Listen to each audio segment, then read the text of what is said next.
Let's start from the beginning. Hi, I'm Diana, and I can't believe to even say it out loud, but almost 365 days ago, I moved from Germany to Bulgaria to start medical school. And it feels like it was just yesterday that I did my first day of med school video right here in this apartment. But obviously I was planning to vlog much more than I actually did on YouTube, and I thought I could manage it all. In reality, I couldn't, and it was too much because there's a lot of things that first year has taught me and a lot of things that I'm going to take into my second year. So this video is going to be about the biggest changes that I've gone through in my first year of medical school. I compiled them into 6 major ones, and the first one is definitely time management and self-discipline, which I wouldn't say it's a struggle that I had, but it's definitely the key to everything that went well in my first year, because as a lot of you guys know, I used my morning routines as my #1 time slot to do all my studying, and after uni I would be completely off. This is something that I did during the first semester, but not in the second, because obviously, I wanted to switch and try out what works for me, what works for others, take on other people's advice. There's a lot of students who are like, I studied 3 days for an exam and I passed. I studied 2 days and it was so easy. You don't need to study more than a week, it's fine. So I tried to do that, and yes, while I did pass the exams and I did still get good grades, the difference is that I sure as hell did not enjoy it as much at all. I wasn't able to grasp the whole picture of the material. I was rather just studying questions for the sake of having a good grade. So one of my biggest learnings from now trying out both versions: #1, studying a little bit consistently throughout the whole year in the mornings, and #2, not doing much at all and just studying before the exam. I must admit that I enjoy the first one far more, because in that way I enjoy medical school more and I enjoy the content more. Study techniques that I use, I'm not even sure if I have found my right one yet. This year I'm definitely putting all of my focus on Notion, but for the first year I tried GoodNotes the most. But the problem with me and GoodNotes is that my handwriting is horrible. I'm not one of those people who can take notes in a visually appealing way. Even if I did take notes during the class, never in the whole first year of medical school did it happen that I went back to look at them, because I couldn't even understand half of it. So that's why I'm probably gonna shift away from that and move more to my laptop. The second thing has to do with finding friends in the social life, because honestly, I never experienced what I experienced in my first year of medical school ever before.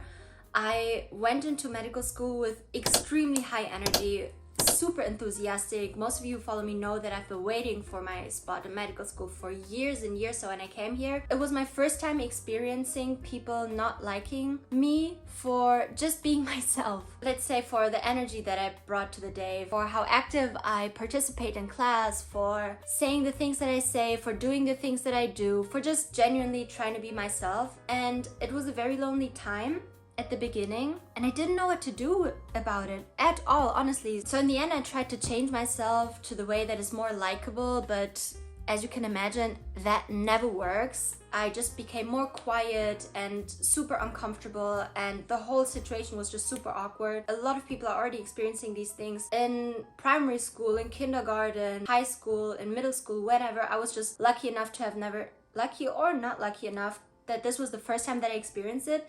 And my biggest learning is just that it's not their fault, it's not my fault, it's not anybody's fault. It's just the nature of life that not everyone's gonna like you, and the sooner you learn it, the better. It's up to you to still stay true to yourself and do the things you do. And when there is people who have a problem with you, don't try to avoid the problem and try to fix it quietly. No, go up to the people, ask them directly, what is the problem? And in most cases, the people are mature enough to just have a conversation about it, rather than it just dragging on for weeks and weeks or even months, and it just becomes unpleasant for everybody. So my biggest learning is that people are not gonna like you always, and it's up to you to stay true to yourself, to go to the people, to seek out a conversation and to fix that problem. My next biggest thing is finding out for yourself if you are a lecture goer or not a lecture goer. And I have found for myself that during my whole first year, I barely attended any lectures, and that is just because I'm not an auditory studier.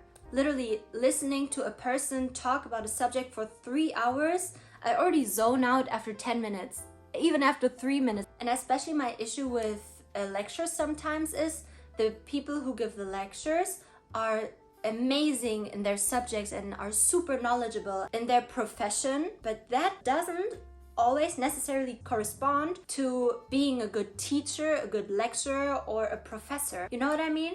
I think a lot of medical students, especially during the upper years when they get to the teaching hospital part, can relate when might be the world's best known surgeon in the hospital, but when it comes to him teaching a student, it's not the same. Like, having a skill and teaching a skill are two completely different sets of things. So my learning was definitely to not pressure myself into doing things that everybody does, but just to honestly listen to myself and follow my own intuition of what works for me, what study style works for me. Obviously, we have to talk about exams, exam pressure, fear of taking exam, and failing exams. I think it's something that definitely needs to be normalized in medicine. It's normal to fail an exam. It's more than normal. There's subjects in our university where during the first try, 80% of all the students fail. And that is not because the students are dumb or the professors are too harsh. That is just because there's a million reasons for a person to fail, and it should never be taken personally. You should never start doubting yourself just because you failed an exam. I also had a situation where I failed one exam. It was med physics. Everybody already knows I'm not friends with physics at all. Now I've thankfully passed both med physics and biophysics. The first time studying for the exam was so hard for me, not because the subject was hard,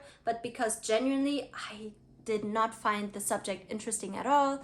It doesn't come easy to me. I find it hard to understand. It's not something that my mind grasps easily, while other subjects like chemistry or anatomy, for example, do come to me very easily, and I don't struggle with those at all. I understand them very quickly. I think it's very, very important to understand that just because you're not amazing in every subject, that doesn't mean that you're not a good student overall. And it's very good to have strengths and acknowledge your strengths and also acknowledge your weaknesses. It's just human. And while it was already hard for me to study for a med physics exam the first time around because I didn't like the subject, it was even a million times harder to have to go back to studying the same exact subject after a whole free summer, because first of all, my motivation was very low. Second of all, I still didn't like the subject. Third of all, even the things that I did know previously, I had already forgotten at that point. And there was even times where I was like, whatever, I'm just not gonna go to the exam. There's no point, I won't pass anyway. Then during the last couple of days, I somehow got my things together and did study a little bit, and I did go there, and it worked out in the end. Point of the story is that you will not know if you don't try, so always go to the exams. Even if you think you will fail, try to do your best somehow. And the last and biggest and final change that I went through definitely has to do with me starting social media. It's literally something that changed my life, not in the way that you think. I'm not saying I've become a millionaire or changed my lifestyle completely. It's just, apart from medical school, I'm learning so much about balancing two things at once, if not even three things. I honestly love the combination of me living abroad, handling my whole life by myself. I'm living alone, I'm having my own household, taking care of myself, my body, my mental health. All of that, if you ask me, is already a full-time job. Then on top of that, I'm doing medicine, which is already another full-time job. And then on top of that, posting regularly, and ultimately my goal would be daily on Instagram, on TikTok, and then weekly on YouTube.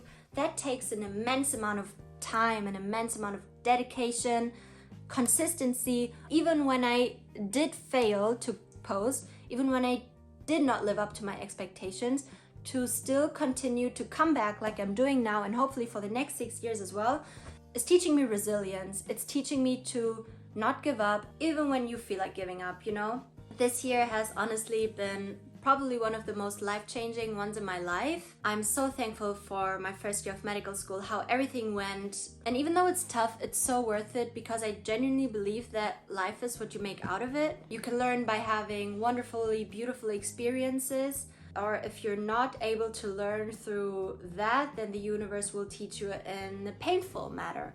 Both of those result in a beautiful lesson, and as long as we're always open to learn that lesson and take it on and take it with us for the rest of our lives, then we will always move forward and move upward. So one advice that I would give every med student out there who is struggling in their first year would be definitely everything that you are experiencing now in your first year, don't take it as a success or a failure, take it as a lesson. And whatever lesson you take out of that, put it in your bag and take it on to the second year and the third year and the fourth year and for the rest of your life.